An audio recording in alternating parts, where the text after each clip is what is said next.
So I wanted to talk about some of the temperaments of somebody who is a sexual predator, and specifically a sexual predator who is spiritually manipulative and uses scripture to groom their target and also to lure them in and to then start to abuse them sexually.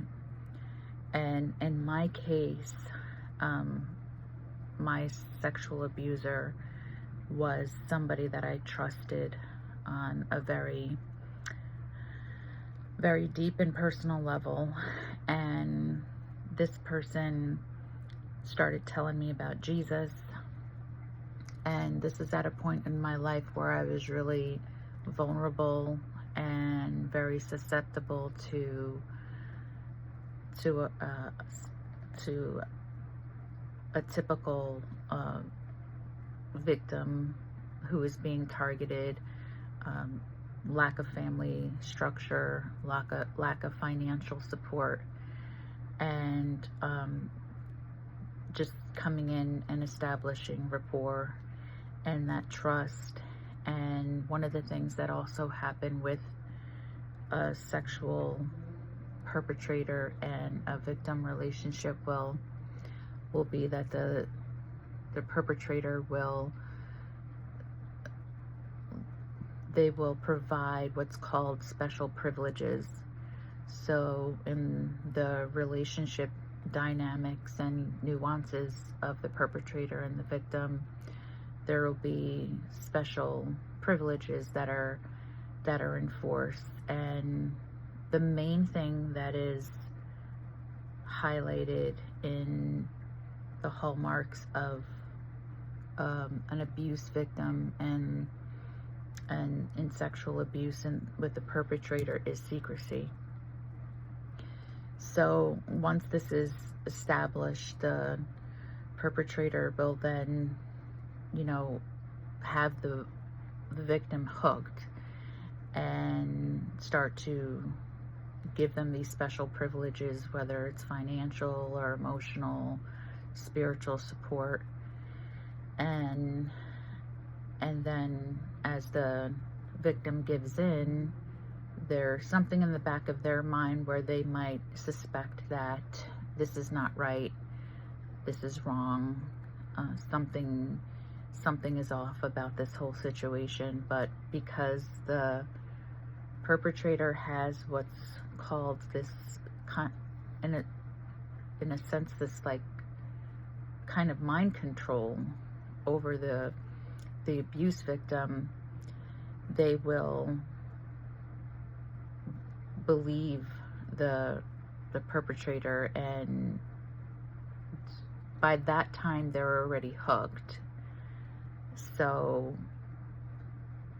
and even if they do attempt to break out of it, that's when the tables will turn, and that's when the dynamics will shift in the relationship, where there will be blame shifting, and where the actual perpetrator will become the victim, and the victim will become the perpetrator, and they will be told things like, well, you wanted it, or you gave, you took the gifts that I gave you, and if you tell anybody, they're not going to believe you. And there's all sorts of other threats that go along, intimidation tactics. I'll kill you if you say anything, or I'll threaten to hurt your children or your family, or they'll withdraw financial resources.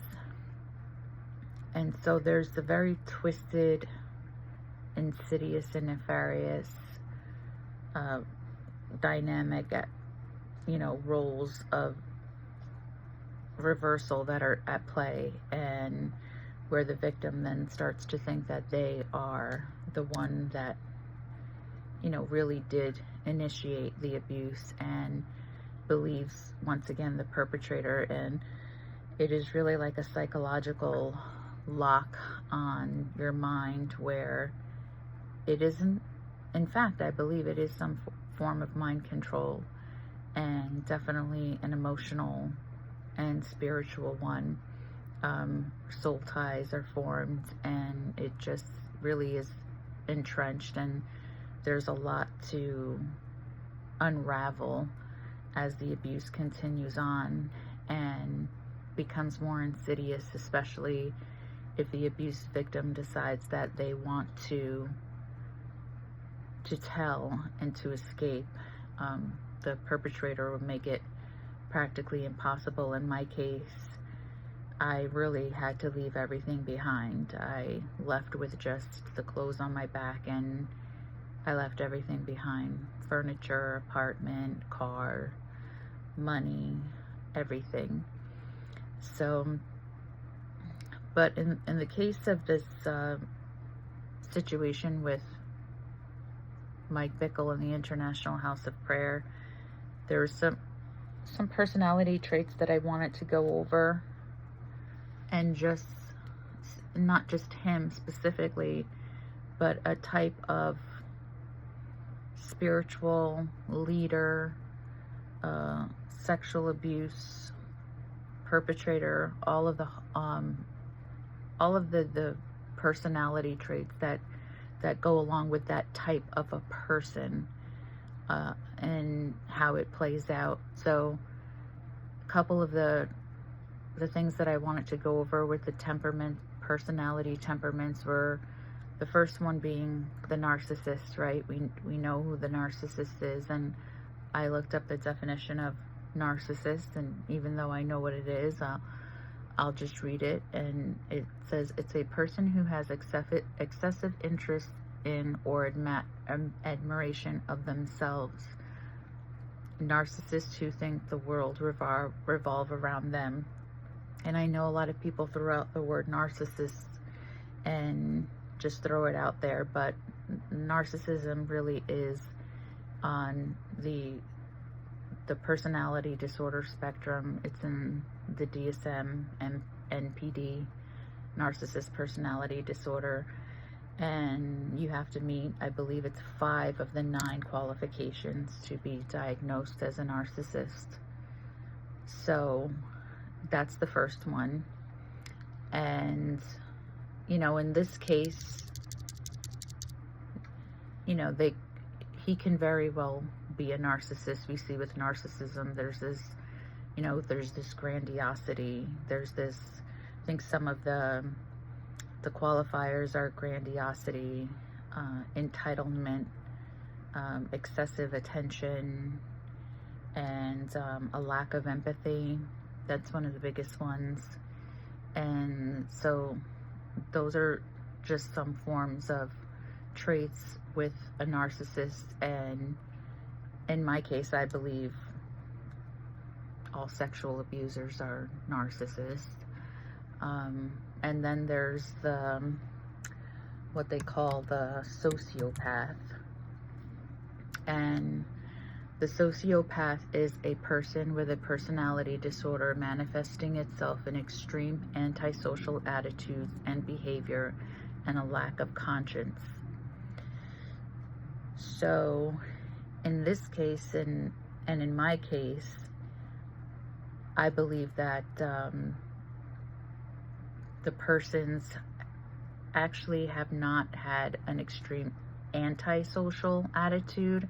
Actually, I know in my case with my abuser, and it seems like with the case with Mike Bickle, he seems highly extroverted, and he seems like somebody who had actually a lot of influence over people, even to an almost kind of like cultish extreme.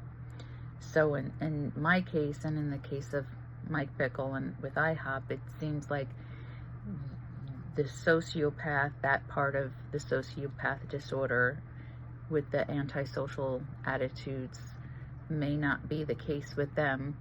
But then it says, and a behavior and lack of conscience. So I'm not quite sure about a lack of conscience, but in order to do something, and something such as a criminal act against another human being, it really is selfish, and it's rooted in, as I mentioned before, really a lack of empathy for the other person, and it's very selfish, and it's very self-centered, and it's very self-seeking. So I definitely can say it in my case, and possibly the case with Mike Bickle from IHOP. There definitely, in just reading the emails, there definitely seems to be a lack of conscience and concern for the care of other human beings, and a lack of empathy on his part. And that is, that is a sociopath. And then the other one I want to touch on is psychopath. Psychopath is a person affected by chronic mental disorder with abnormal or violent social behavior. This can include criminal acts. And I mean, once again, I am a mental health professional in the social work field. I'm not a doctor. I cannot diagnose, but it does seem like all across the board there are these traits that these individuals portray and resemble. And to sexually abuse someone is a violent social behavior and against another human being's will. And especially when you consider grooming and you consider conditioning and the way that the stage is set up before the abuse even begins, it really is just a very, I would say, demonic, insidious, nefarious behavior. And it really is, it seems to fall in line with these traits, with these personality disorders, with the narcissist and the sociopath and the psychopath. And so it's interesting dynamic to see, the type of people that we're actually dealing with here. It's almost criminally insane. Psychopath is like for the criminally insane. If you've ever seen the people that commit multiple murders and they have no conscience about it, and they can just go on and have not even a second thought about what they did. They actually look forward to it. It's actually their fuel. And I really do believe that it is demonically inspired, and I definitely do believe that in my case. And even with everything that's come out, all the spiritual manipulation, all of the word salad, all of the just intimidation, and the language that's being used, the persuasive language, the grooming techniques, the denial, the blame shifting, oh my gosh, the lying, so many things, the cover up. It's like you can't even keep up with yourself anymore, because you've told so many different stories that you can't even remember what you've said. And And that's one thing that I remember too. It's just kind of like with the emails that I read, there was this constant contradiction, like saying one thing and then saying something totally different in the next breath. And then there's there's the one thing that I really wanted to touch on was with in the case of my abuser, and I even believe with Mike Bickle, is that it is the brokenness of a fallen man, right? So, and it took me a long time to get to this place, and I realized that everybody is not here, and that's okay. But I have done my work on myself, and I've healed, and thank God, thank the Lord that I've healed to the level that I've healed on, because I didn't think that I would ever get to the place where I can actually look at my perpetrator, and not only can I forgive, but I can actually have pity. And I'm not minimizing or justifying or rationalizing anything that he did against me. He did it, and you know what? There's consequences for those behaviors, and in the court of law, and just relationally, and I believe even in eternity, the consequences with the Lord. But I will say this. I will say that I really truly believe that my perpetrator was a broken man, and not just a flawed human being, but a broken man. And he set the stage. He put all the pieces in place, and he acted out whatever fantasies and twisted in his mind that he wanted to play out. And it was really sick and twisted on a level where I believe he really loved me. I really do. And in his own twisted and sick, perverted kind of way. But nevertheless, it still resulted in my pain and in my agony of having to go through what I went through and heal from it.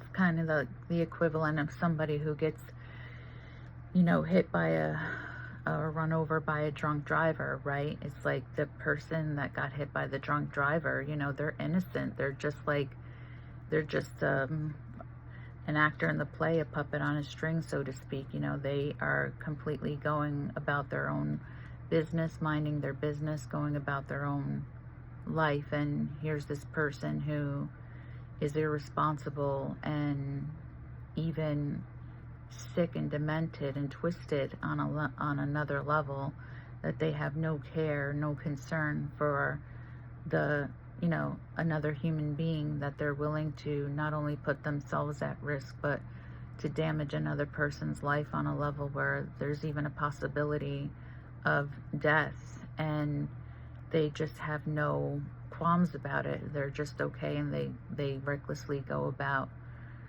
wreaking this type of havoc in the lives of other innocent victims and people. And so, and that's the case that I believe that I was in.